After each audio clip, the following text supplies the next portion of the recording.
Alrighty, guys, Clutch Attitude here. I'm going to give you my predictions for UFC Winnipeg. Gilbert Burns versus Mike Malott. A veteran, aging veteran, really, against a rising finisher. Elite grappling versus pretty good striking. Mike Malott is coming off a win. Gilbert Burns has a losing streak. So let's see how that comes about. These are the type of cards we've been getting right now for fight nights. We're getting the veterans against the rising prospects. And we're going to go over this card. I was able to crunch some numbers, get some data. So shout out to MMA Data Guy. If you want to get your data from the best of the best, I recommend MMA Data Guy. His Patreon is, I believe, $20 a month. And you get data for every card. So shout out to MMA Data Card. We are going to go over this card. Gilbert Burns, UFC welterweight division against Mike Malott. And the betting favorite right now is Mike Malott. He's a minus 600 against a plus 390 Gilbert Burns. Gilbert Burns is 39 years old. He is 5'10 with a 71-inch reach versus Mike Malott, who is 34 years old. He is, he's an old prospect, but still. He's 6'1", so he's much taller than Gilbert Burns, and he has a reach advantage of 2 inches. All right, so let's go over to the matchup page. Mike Malott is coming off a win against Kevin Holland. Before that, he beat Charles Radke, who looked pretty good against Francisco Prado. He knocked him out, though. And then he also won against Trevin Giles, lost against Neil Magny. But Neil Magny he's a force to be reckoned with. So you're going to see Neil Magny beat these type of prospects. He's what they call a prospect killer, or basically a guy that doesn't lose to prospects, And then you have a win against Adam Fugit, a submission. So he's also a submission threat, just like Gilbert Burns. But Gilbert Burns lost his last 4 fights. His most recent one against Michael Morales, then Sean Brady, Jack Della Maddalena, and then Bilal Muhammad. And out of all these 4 guys right here, 2 of them were champions in the division, and 2 of them at some point are contenders. Michael Morales is a contender for the welterweight champion. Some may argue that he's probably the next guy up after Ian Gary. And then you got Sean Brady, who was the #1 contender for the welterweight division until he lost against Michael Morales. But anyways, guys, I'm going to give you my pick of this main event, and it's going to be Gilbert Burns. He's going to snap this losing streak. And I don't think Mike Malott is ready for the grappling. He is very slow at this age. Gilbert Burns right now is very slow, but still. The path to win, in my opinion, is mixing takedowns, drag him deep, control, or submit. Meanwhile, Mike Mallott's path to win is keep it standing. Because if you go into the ground with Gilbert Burns, you're not in an advantageous position. So basically, Mike Malott needs to catch Burns early in order to win this fight. So I'm going to give you Burns by submission, round 3 or 4, but I am going to take, even though the stats, the graphs, the data is going for Mike Malott, I'm going to go with the vet, the seasoned vet who has lost his 4 fights against contenders in the welterweight division. So I'm going to go with Gilbert Burns on this one, and I'm going to move on to the co-main event. So just give me in the comments who you think is going to win this main event. If you think I'm right, if not, just let me know. All right, moving on to the co-main event of the evening, where we are going to have, what the heck happened to this? All right, Kyler Phillips. This is the UFC bantamweight division. Kyler Phillips against Charles Jourdain. Charles Jourdain is a slight favorite at minus 155. He's 30 years old, fighting out of Canada. He's 5'9", so he has an inch advantage in the height, and he has a 69-inch reach. Meanwhile, Kyler Phillips, American, He's plus 135, so an underdog. 30 years old. They both the same age. 5'8" and 72-inch reach, so a 3-inch advantage. So let's go over to the matchup page where we're gonna see that Kyler Phillips has lost his last two, his most recent one to Vinicius Oliveira, where he looked good pretty early, you know, even catch Vinicius Oliveira with a strike, but Vinicius Oliveira kept coming forward, eventually knocking him out, okay? Oh, actually, knocking him down and just dominating him, right? Leading off to a unanimous decision. Because the damage, you know, it's just damage nowadays, guys. Anyways, before that, he had a loss against Rob Font, and before that, he was in a three fight winning streak. You know, he beat Marcelo Rojos by submission, a triangle armbar. Then he had a decision against Raoni Barcelos, and then he also had a win against Pedro Munoz, who are pretty good. You know, Raoni Barcelos, not that great, but he's still good. You know, Marcelo Rojos sucks. But still, you know, he was in a 3-win streak, and then he faced Rob Font, who is a staple in the division, and has a lot of you know, throws a lot of strikes, you know. And I think that's basically Charles Jourdain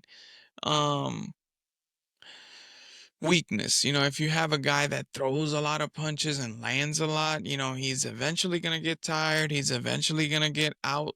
You know, he's going to get a lot of damage and he's just going to lose. But he's going to look good early. So anyways, my path to win for Kyler Phillips is wrestling. You know, control, win in minutes. Don't get too desperate. Don't throw the kitchen sink in the first round. You know, take the fight to the third round with something left in it, right? So, especially because Charles Jourdain has a 39% takedown defense, while Kyler lands at about 45%. That's a mismatch right there. So, guys, that's what the numbers say. I'm looking at them right now. Kyler Phillips needs to take the fight to the wrestling in order for him to win. But I'm going to take Kyler Phillips on this one. I think he can mix in the wrestling. I'm going to believe in him. He's a dog. And actually an underdog, too. Jourdain is dangerous, but if he can't stop the takedowns, it's Kyler Phillips' fight to lose. All right? So I'm going to take it a 29-28 Kyler Phillips decision. He's going to win in Canada against the Canadian. But guys, that's not a surprise, you know? Last Canada fight, I think they went 0-7 or something. None of the Canadian fighters won, if I'm not mistaken, right? One of those.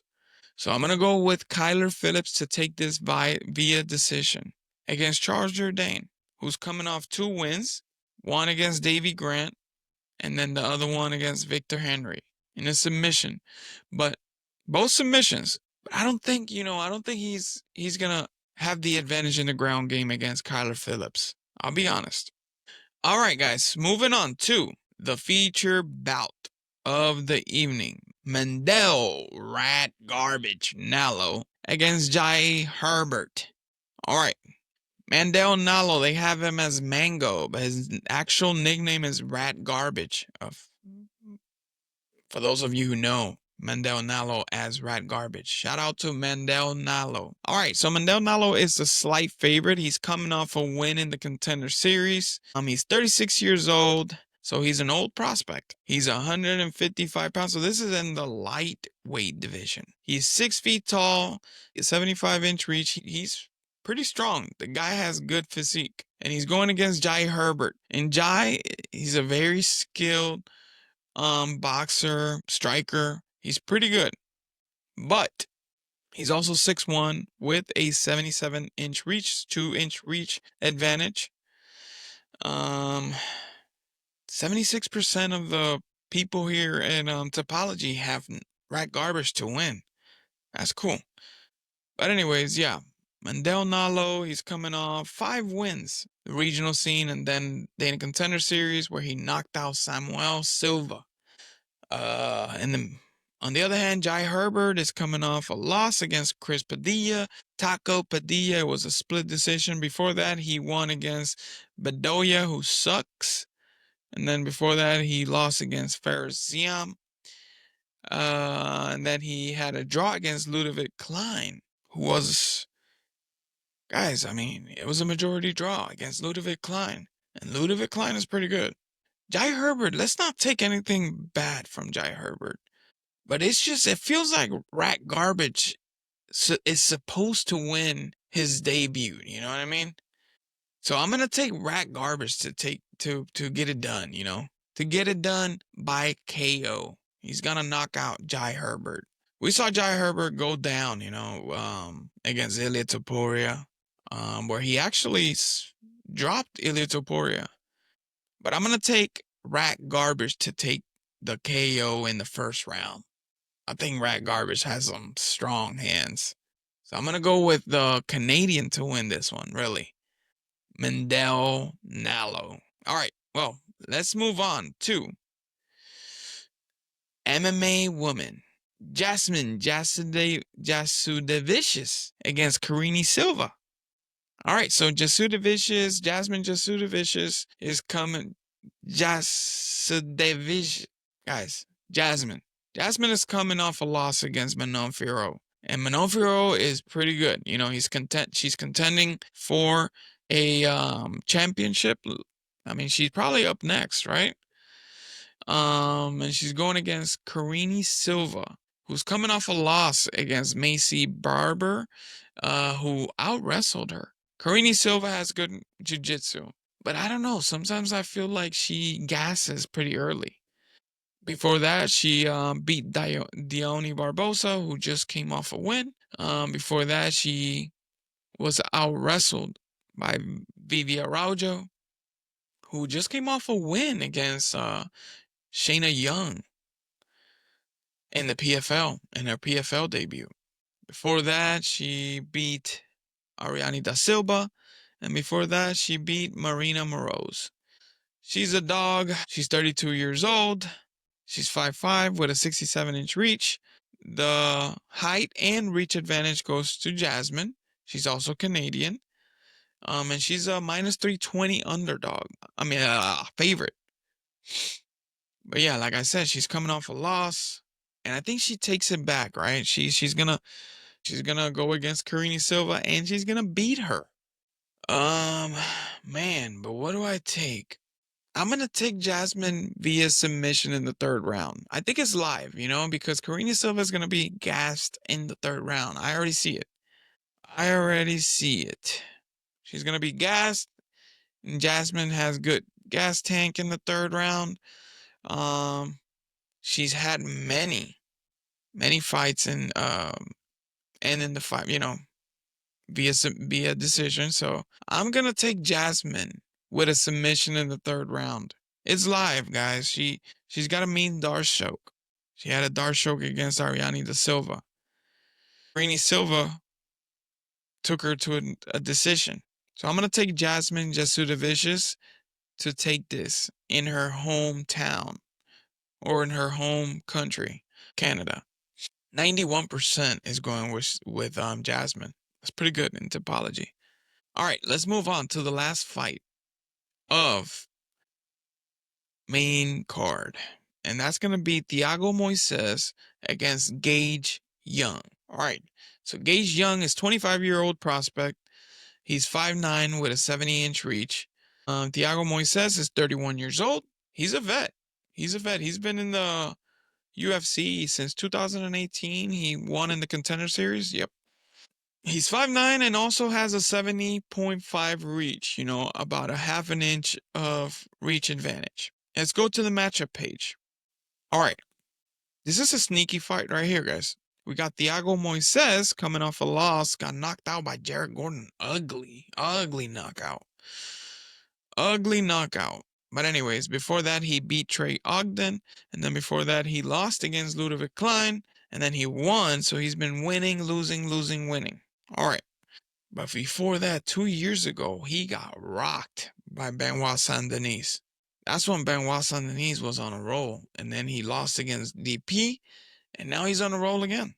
But still, losing against Benoit Saint-Denis 2.5 years ago, it's not bad because Benoit Saint-Denis was on a tear back then. But nevertheless, the guy is an underdog. He's a plus 100 against a minus 125, and it's probably by age, right? Thiago Moises is what people are thinking. Thiago Moises is basically on the path to a couple losses. He's still good, he's got good jiu-jitsu. But also Gage Young has good jiu-jitsu.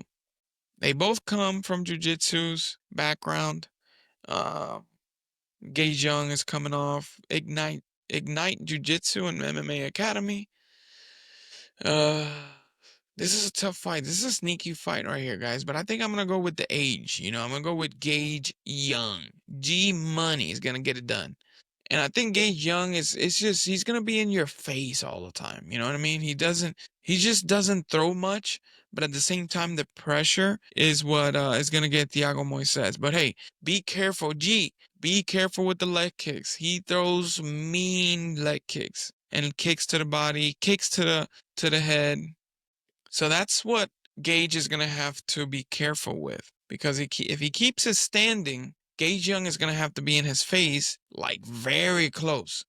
And we all know that Thiago Moises got knocked out by Benoit Saint-Denis and by Jared Gordon recently. So I think Gage Young is going to get this KO in the second round. So I'm going to go with Gage Young to win via knockout in the second round.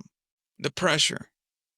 Hopefully he stays in his face long enough to land some punches and not wait a lot, because, he's a guy that's in your face but doesn't throw much. So hopefully this time around he knocks out Thiago Moises. So I'm going to go with Gage Young.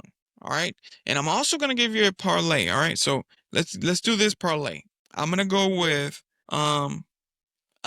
with Gilbert Burns by submission. I'm going to go with Gage Young by knockout. Unless he jumps. No, actually, you know what? I'm going to go with Gage Young by finish. I'm going to go with Jasuduvicious by finish. I'm going to go with Gilbert Burns by finish. And I'm going to add one more in there. Let me see which one I add in there. I don't want to put rat garbage in there. Guys, I'm going to keep it right there. I think that's going to have pretty good odds. So I'm going to go with Gage Young by finish, Jasuduvicious by finish, and I'm going to go with Gilbert Burns by finish. All right, so I got one dog and two favorites by finish. I think this is going to be an amazing card. We've been getting these fight nights. Fight Night Seattle, the Apex card before the UFC 327. That was amazing. We had some good finishes in those fights. So I'm going to go with that parlay.